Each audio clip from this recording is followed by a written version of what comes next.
Hello, fellow YouTubers. J-Bo here once again. If you are a fan of black powder guns, like I am, the old-fashioned cap and ball, I only own a couple of them, but I really enjoy both of them. And I would like to get a Remington-style Army one and a couple other ones later on. But these are the ones I started off with because they were inexpensive, relatively. This one I had acquired from, I think it was some website I'd never heard of, but they had it for like $210, and the shipping was only $10. And you don't need an FFL, so you can just order these online and they show up at your house. So that was another cool aspect of it. And this one was an engraved model, which it still is, and the reason why I say was is because I chose to use the barrel from this one on this one. See how it's engraved? And I just liked how it blended with the rest of this color case hardening on here, which is replicated. They don't color case harden anything anymore. They do on more expensive firearms, and even then they have a different process for it. It's not necessary today, but it's just for looks, because that's how they used to look.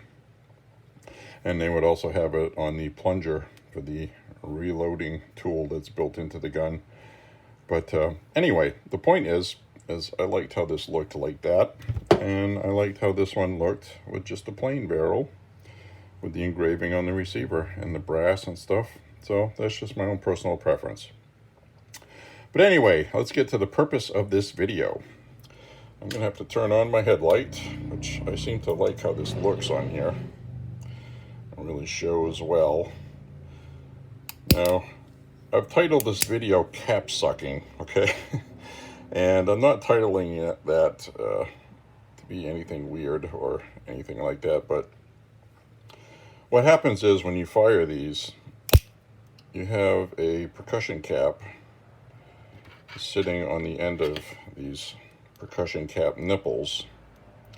And what happens is you fire, and it fires the cap, and then when you rotate it for the next round, the cap that was fired in this one sticks to this because it's split. So the caps themselves are a soft copper metal that's split open when they fire. Now this causes problems, obviously, because the cap sticks to this, and what happens is it falls off, and then it falls down inside the gun, right down in there. So then when you go to rotate it for the next round, it starts grinding that one that fell in there, and eventually what'll happen is it will start really jamming up the action to the point where you have a problem, especially when you get two of them in there. You can get away with one for a while. It's kind of a soft metal. You'll feel some resistance, and you just kind of like mash it into shape. But combined with real powder and how that fouls the guns on its own, and then when you have a cap broken, the difference is being able to shoot 70 to 80 rounds at the range that day. You'll be cut down to about 30. It really cuts into your... And the only way to fix it is to disassemble the entire firearm.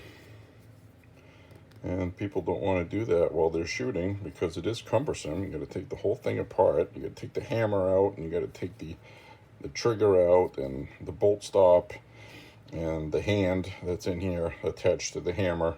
And it's kind of a process. And you end up just spending your time at the range getting upset with everything. So how do you fix that? Well, I have seen a couple of videos on YouTube that were very helpful from old timers who have shot these. And I did this to both of these actually earlier today. Because when you buy these brand new, they're not worn yet on here, and now you can see this is starting to get indented from hitting the percussion cap nipple like that when it fires. So technically you're not supposed to dry fire these, but I like these. And these parts for these are relatively cheap and they're easy to find, so it's not a big deal. So these are absolutely, positively not loaded because I cleaned the whole firearm, both of them, and you can see down in here there's nothing loaded in there. So anyway, what you do is you need to take the metal burrs off the sharp edges, and you'll see this kind of like a triangular V cut in there, and it's made to strike onto the nipple and split the cap in half when it fires like this.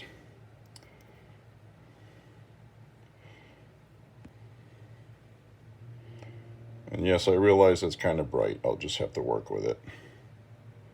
So anyway, they split in half, and they're supposed to rotate. When you rotate this, and there's a channel that's been cut in here. You see that little channel? That's made so your expired cap comes out here and just falls to the ground like that while you're shooting. So it's supposed to be, they're not supposed to stick to this. So anyway, I got two different files and a little piece of sandpaper that's about 1,000 to 2,000 grit. That's all you need. It's a very, very, very fine sandpaper, like a polishing paper. And what you want to do is get a file similar to this that is kind of a knife edge file. These are called needle files. They're very cheap to buy a set of these. And what you want to do is run these gently, kind of like this. Harder than this, obviously, I've already done it. But you want to take just a very, very little bit of the edge off inside that triangular cut, because that's what's going to split the cap on the nipple, and that's what grabs the cap, and the cap sticks to the face of the hammer. And then what you want to do is take a flat file, it's just a regular flat square file, and just smooth down the face of that, making sure you're in a 90-degree seat in here, because it's a 90-degree angle. And you smooth that out and get a new surface on there so it's kind of shiny like that. And then what you want to do is just take a piece of sandpaper like that. I roll mine up and pinch it together.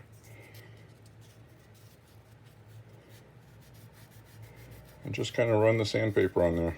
And this just polishes it. It's not really a sandpaper that's going to leave any scrapes or cuts in the metal. It polishes it more than anything. Then what you want to do is, why I folded it, is put it down inside that V and work it back and forth, pivoting back and forth. And that just smooths everything out and takes the metal burrs off. And that should be enough to do it for you. And what should happen now is normally I would show you what it does, but these percussion caps are hard to find again, unfortunately. And I used 3 on each one to test my work to make sure it worked, and verified, holding the gun up in a firing position, firing quickly like you would do at the range, and the caps all split like they were supposed to. This one here stayed stuck on the nipple, which is fine with me because then it doesn't fall in the gun.